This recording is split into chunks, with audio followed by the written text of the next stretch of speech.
ụmụnne m na ụmụnna m elota ọnọrọ na onwekwerechi ha nwanne ọnụ nwaanyị mba nnọọ awụchashiala n'ugbo eye achọrọ m igbo oge ọnụ ụmụnne m ihe m na-ekwu ngala ugbo ene ejiri m bịa live mana netwọk ekweghị ekwe ụna mara na ote Naijiria kpachiri eze ya ewe were ya ụmụnne m ana m otu nwanne anyị nwaanyị kpọm na fon si nwaanyị mba nọ m za ya sị m na ihe na ya na-akụrụ m ugbo ene na o mere 7 years ago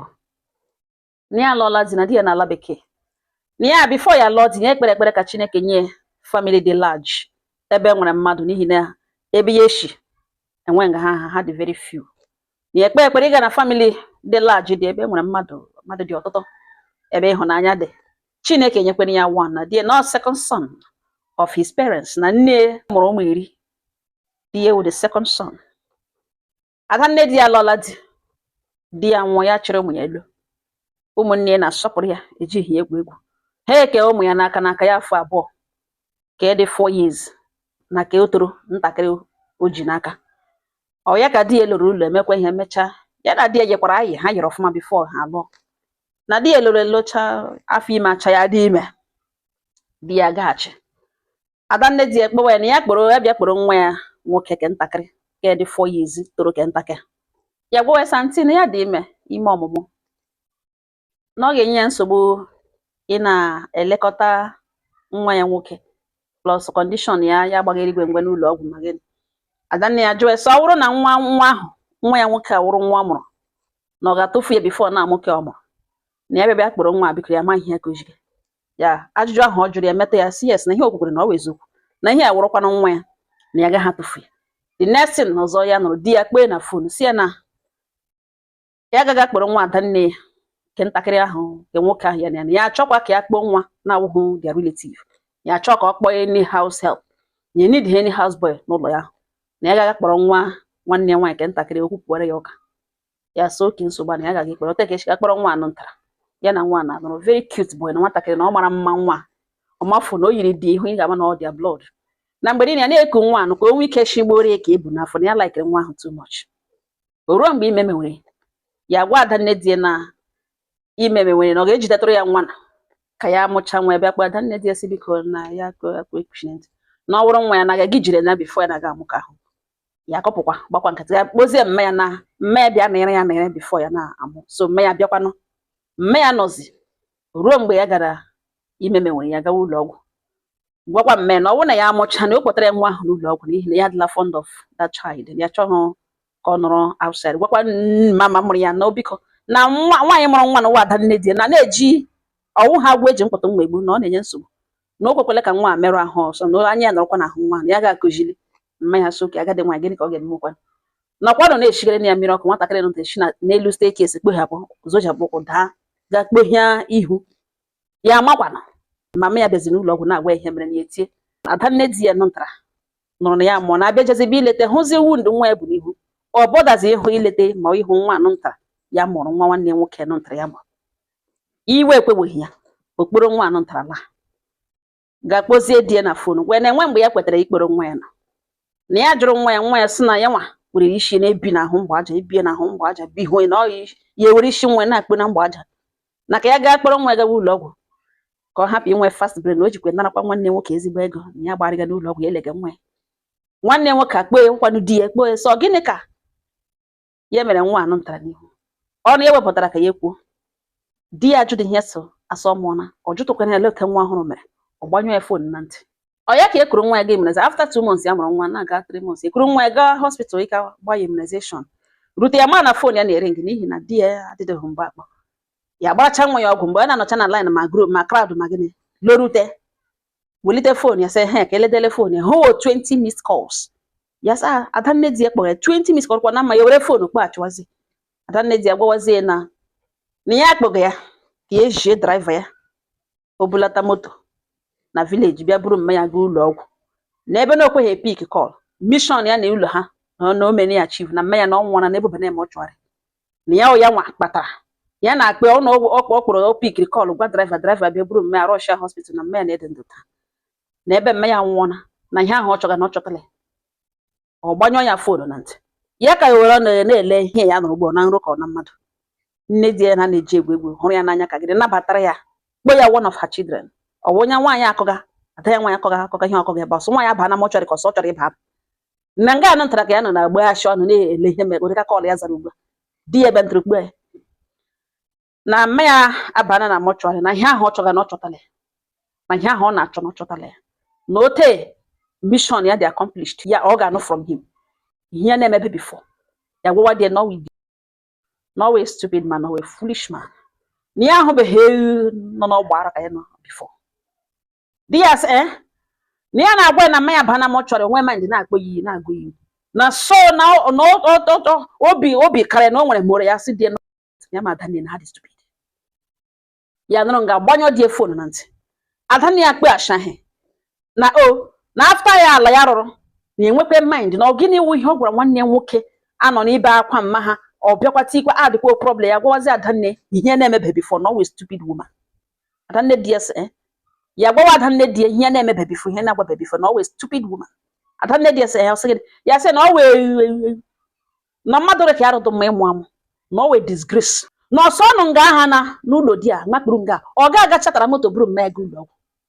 ọ nụrụ na-eche na ọkpụga nụrụ sụbere mma ji ahụ mma need medical attention ọ sụbere nga wu ihe ọ dị ya mkpa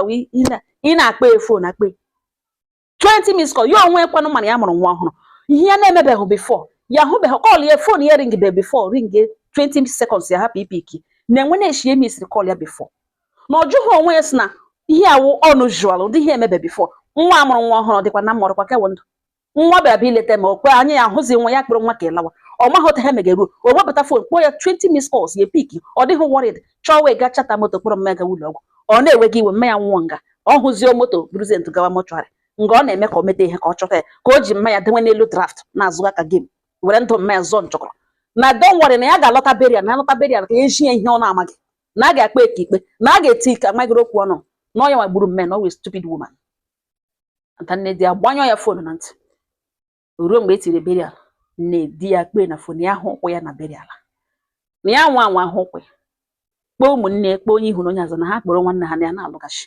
na ọnwa na ya nwa krọsụọ n'ụlọ ha na ya bịara berial na ozu abụọ ga-ada ya sị nsogbu anọ n'ụrụ onwe ha eme berial mma ha mere ihe niile ekurukwana nwa ya lawata DS ya lawa ụmụnne ya kọchara ụmụnne ihe mere na ha sa lụrụ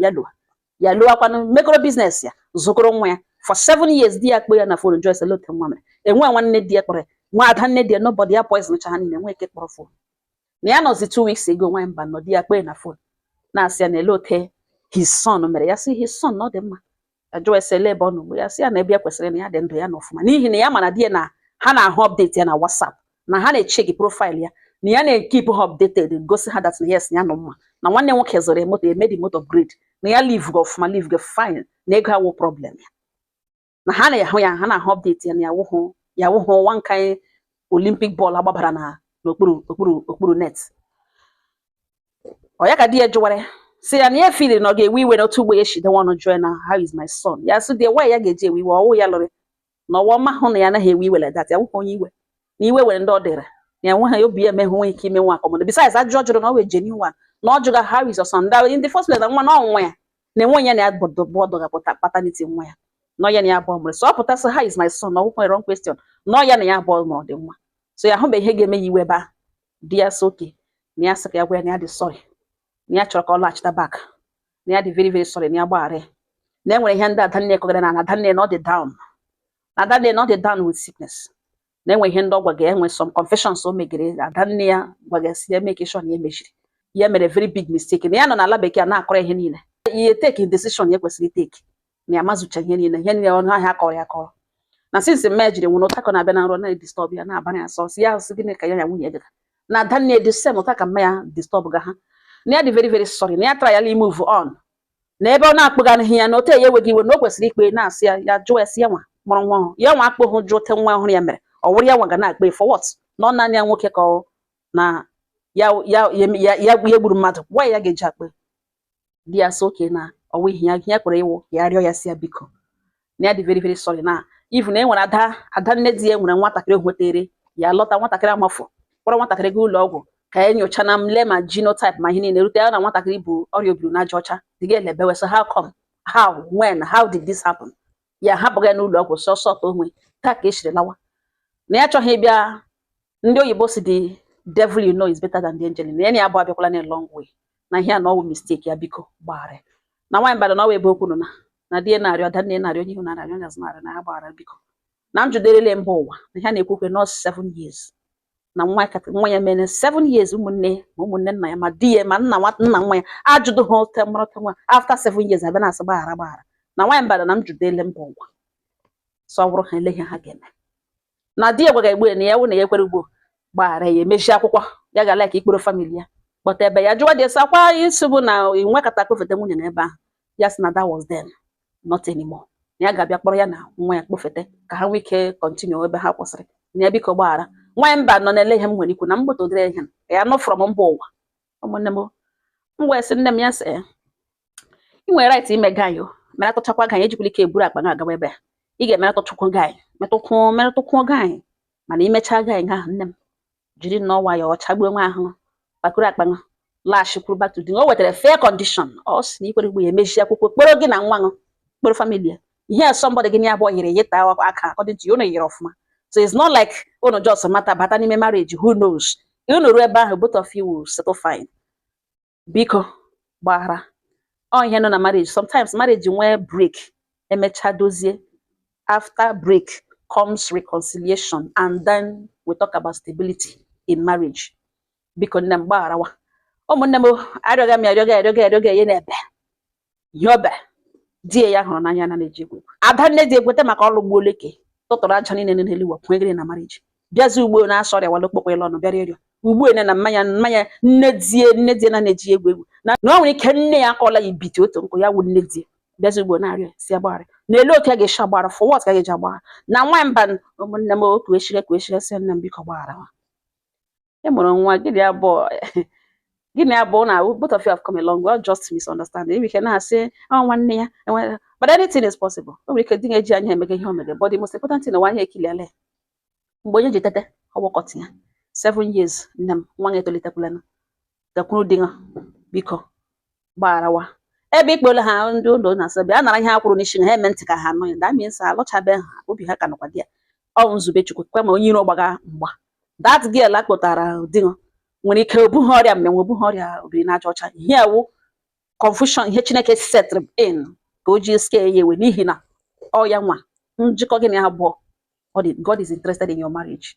That girl nwere ike ọgụ ụlọ ọgwụ ebe ọzọ na ahụ asị na kemgbe no mistake by then gị na di reconcile ya nwere purpose for everything. Thank God kwanụ na ịlụtakwara n'ezigbo nwoke n'ihi na e nwere nwoke ọ ga-awụrụ mma niile that girl mara ọ ga-agbada ịbịa kọwa akụkọ ụlọ ọgwụ ọ ya kpamkpa ya magoro n'elu. That means dig the responsible. By saying na ime aka ma ihe niile until aga ụlọ ọgwụ or a responsible person ị ga-eluzucha kenga wokenga o ji ihe nwata weli aka elu aka nyewe wetu nwata were ha ihe onye ọbụla wụ confusion obstacle batara na your marriage aka ejele go back to your husband and them gbarawa ihe niile ga-awụcha ihe akụkọ mee ka ijikere bịa gawa ala bekee dọwa dị ebe ahụ nọ were nwatakịrị unu ga-enye better life tige n'ezigbo school now it's not about you, it's about your son nwa dị involved ụmụnne m anya m gwara ya nwekwa ihe unu ga-atụkwasara m ya unu atụkwasara m ya ọ ga-agụ kọmentị ọnụ ọ ga-anụ ihe ọnụ na-ekwu udo dịrị ọnụ